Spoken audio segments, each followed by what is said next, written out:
One day after finishing school, I was called to a little church down in Montgomery, Alabama. And I started preaching there. Things were going well in that church. It was a marvelous experience. But one day, a year later,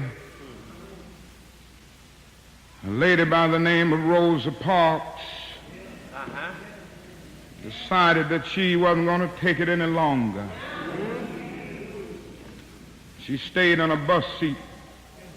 And you may not remember it because it's way back now, several years, but it was the beginning of a movement where 50,000 black men and women refused absolutely to ride the city buses, and we walked together for 381 days. Yes, sir. That's what we got to learn in the North. The Negroes have to learn to stick together.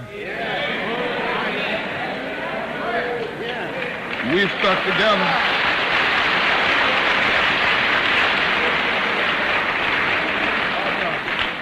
We sent out the call.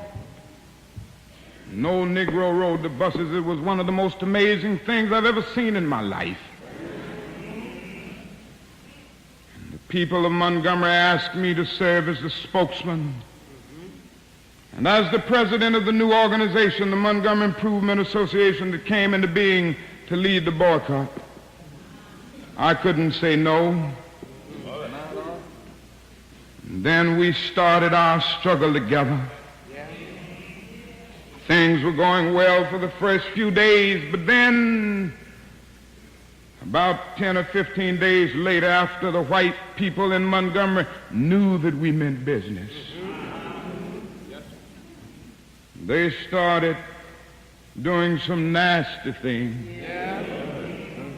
They started making nasty telephone calls, and it came to the point that some days more than 40 telephone calls would come in, threatening my life, the life of my family, the life of my children. I took it for a while in a strong manner, but I never will forget one night very late.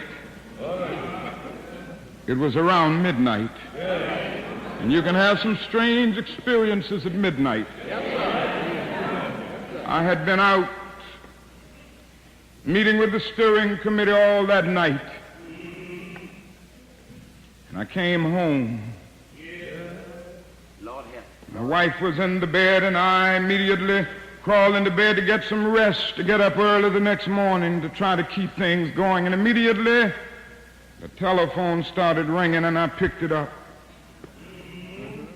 On the other end was an ugly voice. That voice said to me in substance, "Nigger, we are tired of you and your mess now. And if you aren't out of this town in 3 days, we're going to blow your brains out and blow up your house." I had heard these things before, but for some reason that night it got to me. I turned over and I tried to go to sleep, but I couldn't sleep. I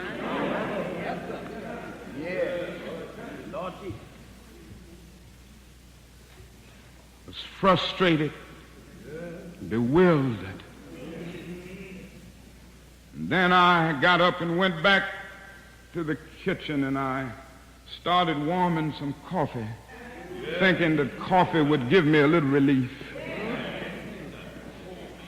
And then I started thinking about many things. I pulled back on the theology and philosophy that I had just studied in the universities, trying to give philosophical and theological reasons for the existence and the reality of sin and evil. But the answer didn't quite come there.